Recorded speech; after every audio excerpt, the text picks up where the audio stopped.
Kerala Blasters versus Bengaluru FC. Southern derby പോരാട്ടം വീണ്ടും വരികയാണ്. ഇപ്പം കഴിഞ്ഞ ലെഗിൽ ഒക്ടോബർ 25 നടന്ന മത്സരത്തിൽ ബ്ലാസ്റ്റേഴ്സിന് നിരാശയായിരുന്നു ഫലം. കൊച്ചി കല്ലൂർ സ്റ്റേഡിയത്തിൽ നന്നായി കളിച്ചിട്ടും മികച്ച രീതിയിലുള്ള അറ്റാക്കിംഗ് ഫുട്ബോൾ കാഴ്ചവെച്ച് ഡൊമിനേറ്റ് ചെയ്ത് കളിച്ചിട്ടും ബ്ലാസ്റ്റേഴ്സിന് വിജയിക്കാൻ സാധിച്ചില്ല. ഇൻഡിവിജ്വൽ മിസ്റ്റേക്സ് തന്നെയായിരുന്നു പ്രോബ്ലം. ഗോൾ കീപ്പർ മിസ്റ്റേക്ക് വരുത്തി. ആദ്യം തന്നെ പ്രീതം കോട്ടാലിൻ്റെ വക ഒരു മിസ്റ്റേക്ക് ഉണ്ടായി. അതിൽ നിന്ന് ഡയസ് ബോൾ നേടി. പിന്നീട് കാര്യങ്ങളൊക്കെ തകിടം മറഞ്ഞു. അപ്പോൾ എന്തായാലും ആ രീതിയിൽ 3-1 അവസാനം പരാജയപ്പെടേണ്ടി വന്നു ബ്ലാസ്റ്റേഴ്സിന്. അപ്പോൾ അന്നു മുതൽ ബ്ലാസ്റ്റേഴ്സ് ആരാധകർ ഇങ്ങനെ ആഗ്രഹിച്ചുകൊണ്ടിരിക്കുക, കാത്തിരുന്നുകൊണ്ടിരിക്കുകയാണ്. കാരണം സെക്കൻഡ് ലെഗിനായിട്ട് ശ്രീകണ്ഠീരവ സ്റ്റേഡിയത്തിൽ പോയി നമുക്കൊരു മികച്ച പെർഫോമൻസ് കാഴ്ചവെക്കാൻ പറ്റും, ബംഗളൂരു എഫ്.സിക്കെതിരെ നല്ലൊരു റിവഞ്ച് കൊടുക്കാൻ പറ്റുമെന്നൊക്കെ പ്രതീക്ഷിച്ച് നിൽക്കുകയായിരുന്നു. പ്രത്യേകിച്ച് മത്സരശേഷം ഫസ്റ്റ് ലെഗിലെ മത്സരത്തിന് ശേഷം ബംഗളൂരു എഫ്.സിയുടെ ഭാഗത്ത് നിന്ന് അവരുടെ സോഷ്യൽ മീഡിയ പേജുകളിലൊക്കെ ബ്ലാസ്റ്റേഴ്സിനെ ശരിക്കും ട്രോളുന്ന വീഡിയോസൊക്കെ ഇറങ്ങിയിരുന്നു. അപ്പോൾ ആ രീതിയിലൊരു റിവഞ്ച് ആരാധകർ പ്രതീക്ഷിക്കുന്നുണ്ട്. പക്ഷേ നിലവിലെ സിറ്റുവേഷനിൽ നമുക്ക് അങ്ങനെ എത്രത്തോളം പ്രതീക്ഷിക്കാൻ പറ്റുമെന്നുള്ളത്. കാരണം ബ്ലാസ്റ്റേഴ്സ് ഒരു വളരെ മോശം പ്രകടനമാണ് കാഴ്ചവെച്ചുകൊണ്ടിരിക്കുന്നത്. അവസാനമായി കളിച്ച 4 മത്സരങ്ങളിൽ 3ലും പരാജയപ്പെട്ടിരിക്കുകയാണ്. അവസാന മത്സരത്തിൽ എഫ്.സി. ഗോവയോട് 1-0 പരാജയപ്പെട്ടു.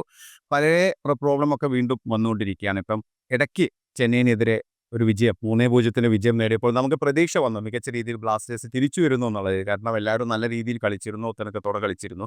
പക്ഷേ അതിൽ നിന്ന് നേർ വിപരീതമായി വീണ്ടും പഴയ പടിയിലേക്ക് തന്നെ കഴിഞ്ഞ മത്സരത്തിൽ എഫ്.സി. ഗോവയ്ക്കെതിരെയുള്ള പ്രകടനത്തിൽ ബ്ലാസ്റ്റേഴ്സ് കാഴ്ചവെച്ചു. അപ്പോൾ ഇങ്ങനെ പോകുമ്പോൾ എത്രത്തോളം നമുക്ക് ആശയുണ്ട് അല്ലെങ്കിൽ എങ്ങനെ പ്രതീക്ഷിക്കുക എന്നുള്ളതാണ് ഒരു പ്രോബ്ലം. കാരണം ബ്ലാസ്റ്റേഴ്സിനെ സംബന്ധിച്ച് ബ്ലാസ്റ്റേഴ്സിൻ്റെ കൺസിസ്റ്റൻസി ഇല്ലായ്മ തന്നെയാണ് പ്രശ്നം. ഇൻഡിവിജ്വൽ മിസ്റ്റേക്സ് അതുപോലെ തന്നെ നിൽക്കുന്നു. ഗോളി കഴിഞ്ഞ മത്സരത്തിലും ഇൻഡിവിജ്വൽ മിസ്റ്റേക്ക് വരുത്തി, ഗോൾ വഴങ്ങി. പിന്നെ അതുകൂടാതെ ഡിഫൻസിലെ പ്രോബ്ലംസ്, പിന്നെ പല പ്രശ്നങ്ങളുണ്ട്. അറ്റാക്കിംഗ് ആണെങ്കിലും മികച്ച നിരയാണെങ്കിലും അതിനനുസരിച്ച് കറക്റ്റ് സമയത്ത് ഗോൾ നേടാൻ പറ്റുന്നില്ല. റൈറ്റ് വിങ്ങിൽ കാര്യമായിട്ട് നീക്കങ്ങൾ നടക്കുന്നില്ല. ഇങ്ങനെയുള്ള ഒരുപാട് പ്രോബ്ലംസ് ഉണ്ട്. നമ്മളൊക്കെ വീഡിയോസിലൊക്കെ പറഞ്ഞ കാര്യങ്ങൾ തന്നെയാണ്. വീണ്ടും വീണ്ടും പറഞ്ഞുകൊണ്ട് ഇരിക്കുന്നതിൽ കാര്യമില്ല. അപ്പോൾ അതൊക്കെ ഇങ്ങനെ മാറ്റം വരുത്തും കോച്ച് എന്നുള്ളതാണ് ഒരു വലിയ ചോദ്യം. കാരണം കോച്ചിനെ സംബന്ധിച്ച് പറയുകയാണെങ്കിൽ ഇപ്പോൾ മിക്കേൽ സ്റ്റാറയുടെ ഒരു തന്ത്രം എന്ന് പറഞ്ഞാൽ മാക്സിമം അറ്റാക്കാണ്.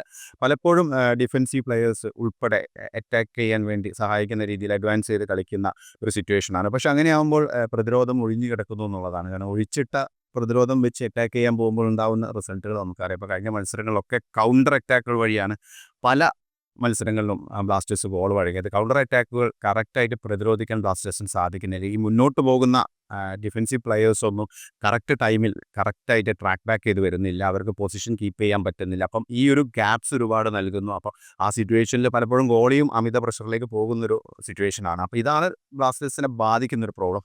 ഡിഫൻസും അറ്റാക്കും നമ്മളൊരു ബാലൻസിങ് ഇതുവരെ കീപ്പ് ചെയ്ത് കൊണ്ടുപോകാൻ കേരള ബ്ലാസ്റ്റേഴ്സിന് സാധിക്കുന്നില്ല. സ്റ്റാറയ്ക്ക് അതിനുള്ളൊരു തന്ത്രം ഇതുവരെ ഒരു ഫോർമുല കൊണ്ടുവരാൻ സാധിക്കുന്നില്ല എന്നുള്ളതാണ്. അപ്പോൾ അതൊരു പ്രശ്നം തന്നെയാണ്. കാരണം ബംഗളൂരു എഫ്.സി. ആണെങ്കിൽ വളരെ മികച്ച രീതിയിൽ കിട്ടുന്ന അവസരങ്ങൾ യൂട്ടിലൈസ് ചെയ്യാൻ പറ്റുന്ന ടീമാണ്. ഇപ്പോൾ ഓർഹെ പെരേര ഡയസ് ബ്ലാസ്റ്റേഴ്സിനെതിരെ കളിക്കുമ്പോൾ നമ്മുടെ മുൻതാരമാണ്.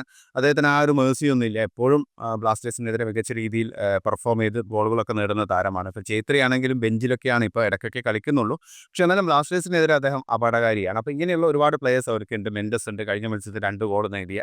പിന്നെ കൂടാതെ അവരുടെ ഡിഫൻസ് ആണെങ്കിലും രാഹുൽ ബെക്കെ, ചിങ്ലൻ സേന, പിന്നെ 2 വിങ്ങുകളിൽ നല്ല സ്പീഡിൽ കളിക്കുന്ന പ്ലേയേഴ്സ് ഉണ്ട്. നവോറ മഹേഷ് സിംഗ്, പിന്നെ നിഖിൽ പൂജാരി. അപ്പോൾ ഇങ്ങനെയൊക്കെയുള്ള ഒരു ടീമാണ്. അപ്പോൾ അവരെ നമുക്ക് ഒരു എന്താ പറയുക കറക്റ്റായിട്ടുള്ളൊരു പ്ലാൻ വെച്ച് മാത്രമേ പരാജയപ്പെടുത്താൻ സാധിക്കുകയുള്ളൂ. അല്ലാതെ ഒരു ഗെയിം കളിച്ചു മുന്നോട്ട് പോവുക, റിസൾട്ട് വരുന്ന ഇടത്ത് വരട്ടെ എന്നുള്ള രീതിയിൽ ചിന്തിക്കുകയാണെങ്കിൽ നിരാശ തന്നെയായിരിക്കും ഫലം. പിന്നെ ബംഗളൂരുവിൻ്റെ ഒരു മാറ്റം അതാണ് ഒരു പ്രധാനപ്പെട്ട കാര്യം. കാരണം കഴിഞ്ഞ മത്സരത്തിൽ ഫസ്റ്റ് ലെഗിൽ ബംഗളൂരു കേരള ബ്ലാസ്റ്റേഴ്സിനെതിരെ കളിക്കുമ്പോൾ ഉണ്ടായിരുന്ന ഒരു ബംഗളൂരു എഫ്.സി. അതിനുശേഷം അവർക്കും കുറച്ചൊരു മോശം പെർഫോമൻസ് ഒക്കെ അവരുടെ ഭാഗത്തുനിന്നും ഉണ്ടായിട്ടുണ്ട്. ഇപ്പം അവസാനമായി കളിച്ച 4 മത്സരങ്ങളിൽ 10 ഗോളുകളാണ് ബംഗളൂരു എഫ്.സി. വഴങ്ങിയിരിക്കുന്നത്. അതിൻ്റെ അർത്ഥം അവരുടെ ഡിഫൻസിൽ ഒരുപാട് പ്രോബ്ലംസ് ഉണ്ട്. പഴയ പോലെയല്ല, കറക്റ്റായിട്ട് അത് യൂട്ടിലൈസ് ചെയ്യാൻ പറ്റുകയാണ്. കാരണം ഇത്രയും മികച്ച അറ്റാക്കിങ്ങിനിടെയുള്ള ബ്ലാസ്റ്റേഴ്സിനെ അത് യൂട്ടിലൈസ് ചെയ്യാൻ പറ്റിയാൽ കാര്യങ്ങൾ എളുപ്പമാകും. പക്ഷേ അതിനനുസരിച്ചുള്ള ഒരു പെർഫോമൻസ് ഫൈനൽ തേർഡിൽ ബ്ലാസ്റ്റേഴ്സിൻ്റെ ഭാഗത്തു നിന്ന് വേണം.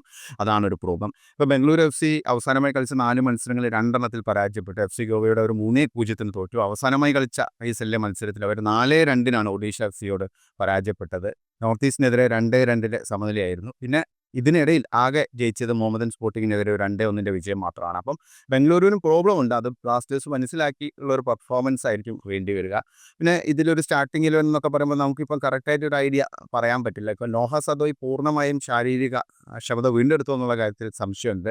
കഴിഞ്ഞ മത്സരത്തിൽ അദ്ദേഹം 90 മിനിറ്റ് കളിച്ചത് തന്നെ ശാരീരിക ക്ഷമത ഇല്ലാതെയായിരുന്നു. അത് മത്സരത്തെയും ബാധിച്ചു. അപ്പോൾ നോഹ തിരിച്ചെത്തുമോ, അതായത് സ്റ്റാർട്ടിംഗ് 11 തന്നെ കളിക്കുമോ അല്ലെങ്കിൽ സബ്ബായിട്ട് വരുമോ എന്നുള്ള കാര്യത്തിൽ ഒരു ഡൗട്ടുണ്ട്. പിന്നെ അതുകൂടാതെ തന്നെ കോറോസിങ് രാഹുലിന് പകരം KP രാഹുലിന് പകരം സ്റ്റാർട്ടിംഗ് 11 റൈറ്റ് വിങ്ങിൽ ഇടം പിടിക്കുമെന്നാണ് നമ്മൾ പ്രതീക്ഷിക്കുന്നത്. കൊറോസിംഗിൻ്റെ ഒരു സാന്നിധ്യം അത്യാവശ്യമാണ്. നല്ല രീതിയിൽ രണ്ട് വിങ്ങിൽ നിന്ന് അറ്റാക്ക് വരണമെങ്കിൽ കൊറോസിംഗിൻ്റെ ഒരു സാന്നിധ്യം കൂടെ വേണം. പിന്നെ ഐമനും അസറും ഒക്കെ കറക്റ്റ് സമയങ്ങളിൽ തന്നെ എത്തുമെന്നും പ്രതീക്ഷിക്കുന്നു. കാരണം ഇവരുടെയൊക്കെ ഒരു കോൺട്രിബ്യൂഷൻ വളരെ വലുതാണ്. പിന്നെ ബ്ലാസ്റ്റേഴ്സിൻ്റെ ബാക്കപ്പ് ആയിട്ട് ഇപ്പം നിരവധി താരങ്ങൾ പരിക്ക് മാറി വന്നിട്ടുണ്ട്. പിന്നെ ഗോൾ കീപ്പറായിട്ട് സച്ചിൻ സുരേഷ് തന്നെ വരുമോ, ഇത്തവണ നോറ ഫെർണാണ്ടസിന് ഒരു അവസരം കിട്ടുമോ എന്നുള്ളതാണ് മറ്റൊരു ചോദ്യം. അപ്പോൾ ഇതൊക്കെയാണ് ബ്ലാസ്റ്റേഴ്സിനെ സംബന്ധിച്ച് നമുക്ക് പറയാനുള്ളത്. എന്തായാലും ബ്ലാസ്റ്റേഴ്സിൻ്റെ അറ്റാക്കിംഗ് നിരയുടെ ഒരു സ്ട്രെങ്ത് മാക്സിമം യൂട്ടിലൈസ് ചെയ്ത് തുടക്കത്തിൽ തന്നെ ഒരു ഗോൾ നേടാൻ സാധിച്ചാൽ, ബംഗളൂരുവിന് അവരുടെ ഒരു തട്ടകത്തിലൊരു സമ്മർദ്ദം നേരിടാൻ സാധിച്ചാൽ കാര്യങ്ങൾ എളുപ്പമാവും. കൺട്രോളിലേക്ക് ഗെയിം കൊണ്ടുവരണമെങ്കിൽ അത് തന്നെ ഒരു മാർഗ്ഗമായിട്ട് കാണുള്ളൂ. തുടക്കത്തിൽ തന്നെ ബംഗളൂരിനെതിരെ ഗോൾ നേടുക, എന്നിട്ട് നല്ല രീതിയിൽ ഡിഫൻസ് കറക്റ്റായിട്ട് സെറ്റ് ചെയ്ത് പോകുക എന്നുള്ളതാണ്. ഇപ്പോൾ മിലോസ് ആണോ കളിക്കുക, കോയ്ഫ് ആണോ എന്നുള്ളത് അറിയില്ല. ഹോർമിപ്പാം സ്റ്റാർട്ടിങ്ങിൽ വരുമോ എന്നുള്ളത് ഒക്കെയാണ് ചോദ്യം. എന്തായാലും ഹോർമിപ്പാം സെൻറ്റർ ബാക്കായി കളിക്കുന്നതായിരിക്കും ബെറ്റർ. റൈറ്റ് ബാക്ക് പൊസിഷനേക്കാൾ അദ്ദേഹത്തിൻ്റെ ബേസിക്കായുള്ള ഒരു പൊസിഷൻ സെൻറ്റർ ബാക്കാണ്. അപ്പോൾ അവിടെ കളിക്കുന്നതായിരിക്കും ബെറ്റർ എന്ന് തോന്നുന്നു. അപ്പോൾ ഇങ്ങനെയൊക്കെയാണ് നിൽക്കുന്നത് കാര്യങ്ങൾ. അപ്പം നിങ്ങൾക്ക് എന്താണ് തോന്നുന്നത് ഈ ഒരു മത്സരത്തെക്കുറിച്ച്? ബംഗളൂരു FCക്കെതിരെ കേരള ബ്ലാസ്റ്റേഴ്സിനൊരു വിജയം നേടാൻ സാധിക്കുമോ? നിങ്ങളുടെ അഭിപ്രായങ്ങൾ കമൻറ്റായി രേഖപ്പെടുത്തുക.